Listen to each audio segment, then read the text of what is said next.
Here's like the central lobby for the DoubleTree, where the event's happening. Pretty big lobby too. Nice place. Let me show you a couple things down here.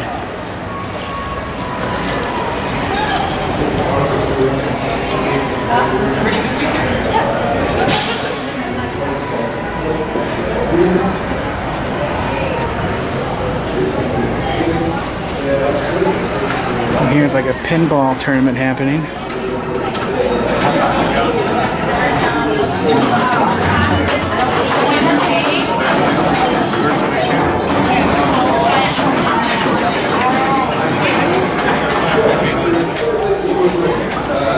We have reasons to help everything make sense.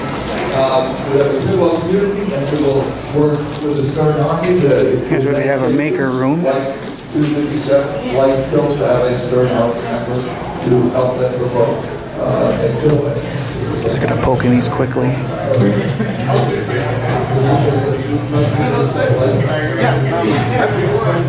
When it comes to, I don't think it's worth it. And of course, New people, new money. seen earlier where they have the panels, the discussion panels, right over here. The utility will have them in here longer. And we're saying not only will you have that, but more important, you're going to have new people, new money, because our community is going to go there. If you put, remember, they got to have, not, this is not a bar that's going to have one pinball machine. They're going to have 3, 4, something you can work with and have a real event in. And really, get some variety in. Location visit, marketing, same titles and everything. And I'll show you the walk that was between the main room to the panel room.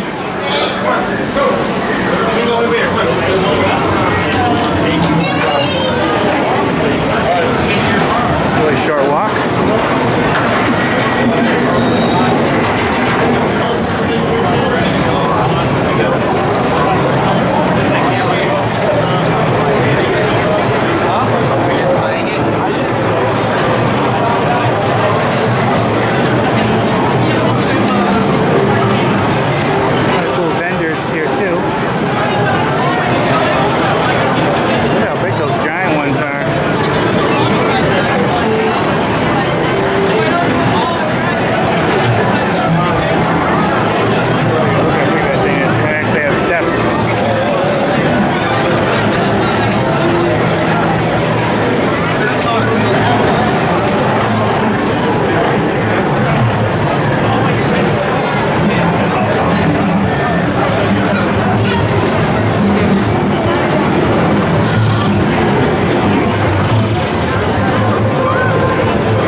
power supply and rebuilt the power supply, and in the process of rebuilding the power supply, discovered why the game originally stopped working originally, which was a manufacturing defect in the power supply, a cold solder joint.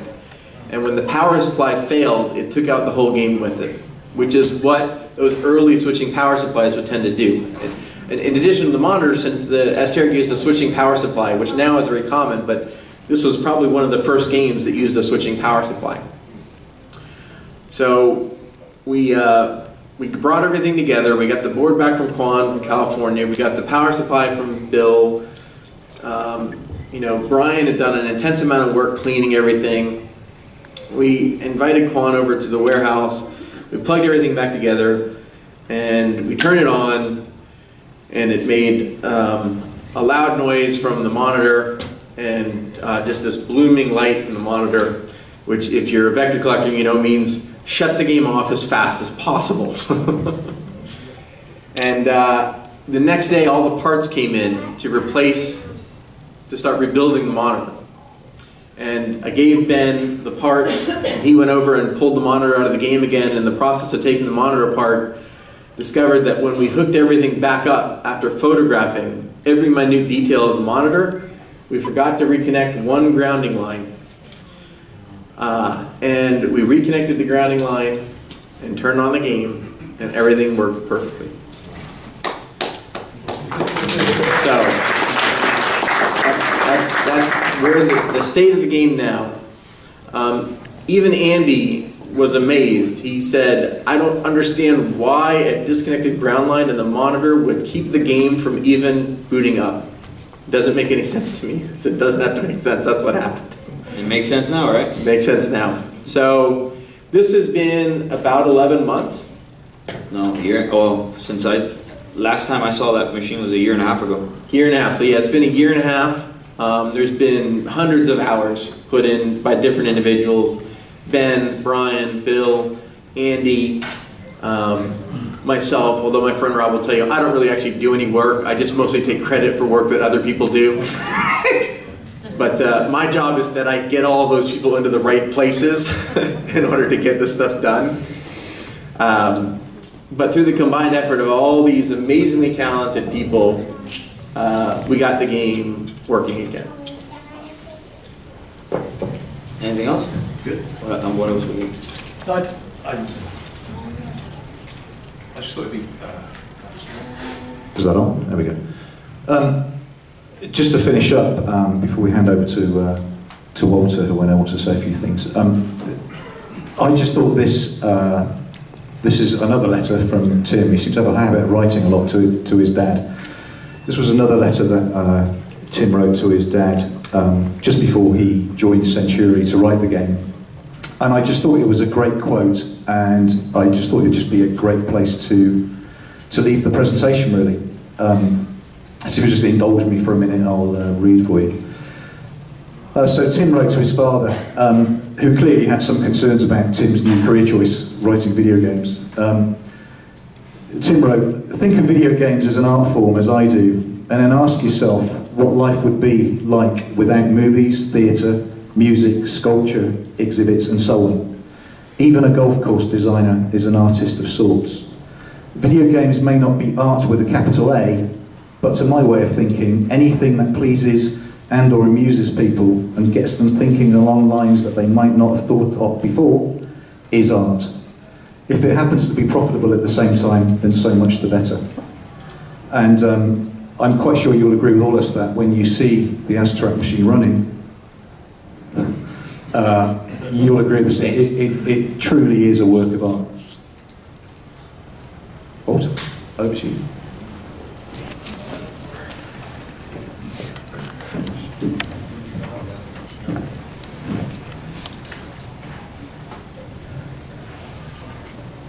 In December 1983, I had Twin Galaxies, which now is recognized as history's most famous video game arcade, in Ottumwa, Iowa, the video game capital of the world. It just happened that we were one of those very, very rare arcades that actually had an Asterisk. And you call it Asterisk, but I've never heard it pronounced that way before. Everybody always called it Asterisk, but is it Asterisk? It's Asterak, isn't it? Asterak. Okay. Naughty boy. Yes. Sit. So it's Asterak. So we actually had an Asterak, and I stood there and watched a lot of people come and play it, and the world record that still stands today, I stood there beside the guy and watched him score it. So it's now, how many years? That would be December of 1983, so that's an amazing thing. 144,000 some points. Yeah, something like that. It was done by Dennis Bartlett, who's part of the group that organizes the new events that are just starting up now in Ottumwa, the video game capital of the world. However, could everybody with the Stryker family please stand? And please come on up here.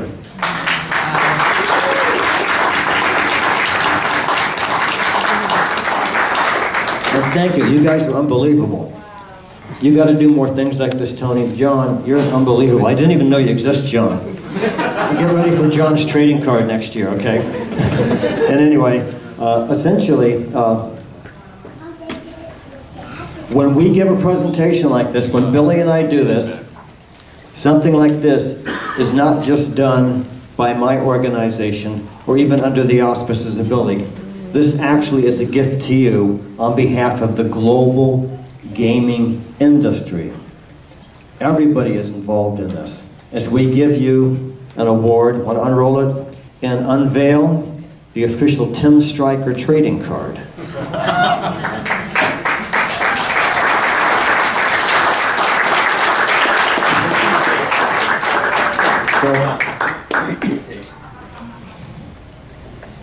So we have a copy of the card for everybody. So on behalf of us, we are honored to present this to you. Realize that you are now part of a tradition that's getting kind of older now.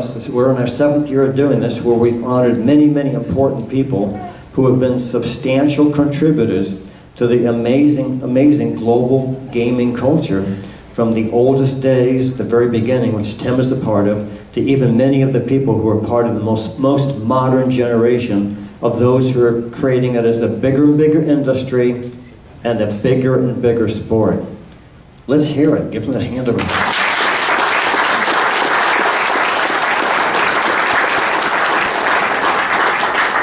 One of the reasons why we like to do this is there's so many things that happen in the industry. There's so many people that participate in different ways that are just gone from our mind. All of us collectively. But what we do is we look at stuff, we research stuff, we find things that are sometimes considered minute, but have contributed to the culture of video games. And the fact of the matter is that when we create something, when we create a certificate, when we create trading cards, we take it, it's put in writing, it's part of history, it's forever memorialized. The truth is, if we didn't do this, eventually what he achieved would eventually leave the memory of the last person. And it would forever be lost to history. He would never get the credit he deserves. And by doing this, as I say, memorializing it, what he did, what he created, his contribution will literally, it'll live forever and ever. It'll always be there. It'll always be in the collection we created. It'll always have what you hang on your wall. It'll always be on a trading card.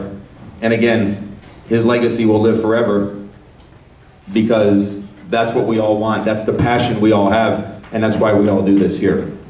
So it's absolutely congratulations to everything he's ever done.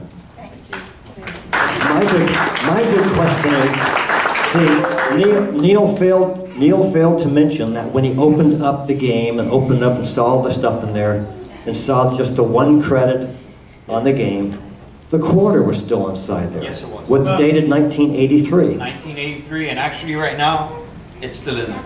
Okay, so what do you think the destiny of this game is? How long is it going to last with one play on it? It's going to last because I unplugged it. We made sure to unplug the other meter. And they better not connect it. You heard, John? Don't connect it. So anyway, so eventually the company that put the games in the Twin Galaxies arcade, that company went out of business, and the truck pulled up and foreclosed on all their games, and that's where the Asterak disappeared. It went back to Des Moines to a company called Philip and Moss, a distributing company. So who knows where that game has gone. But here's something interesting, Tony. At that time, I distinctly remember that we were talking that there were 200 copies of the game. That's a distinct, clear memory. So that may be the truth of what it was all about. So I'm going to hand these cards out now, and why don't you guys, Neil, why don't you unveil it?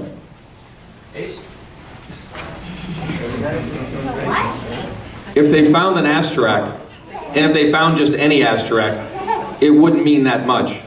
The fact that they found this Asterak, I mean, absolutely means the world. When we go on these different hunts for these different machines at times, we were looking for a Defender at one time. The Defender we found was a Defender that traveled on the road with the band Journey. The Journey we found was a Journey that traveled on the road with Journey. So the fact that we have this Asterak is 100-fold greater than if we found the one that Walter lost in Iowa. So that makes the moment far more special. I don't know, do we need a drum roll or something? You ready, guys?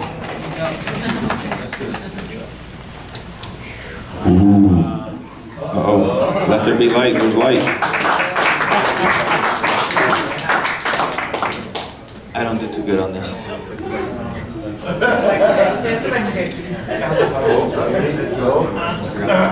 Here we go. Give it a second.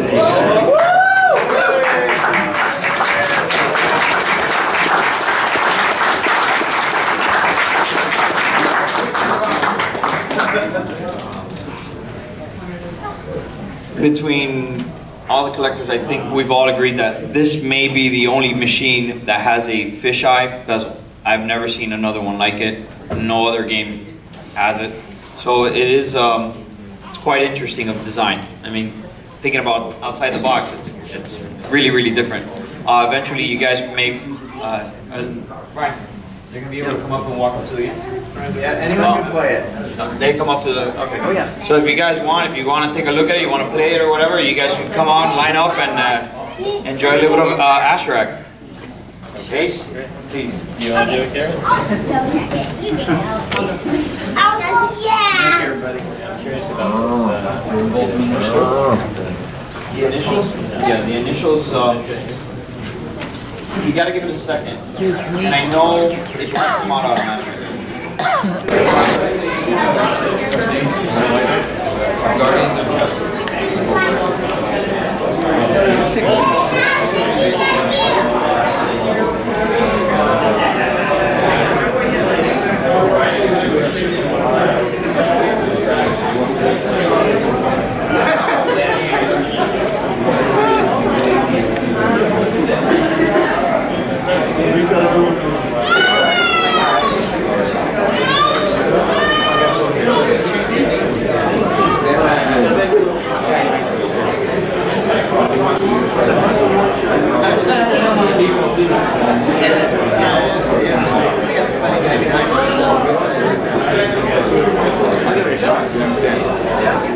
Okay. So we know what's going on?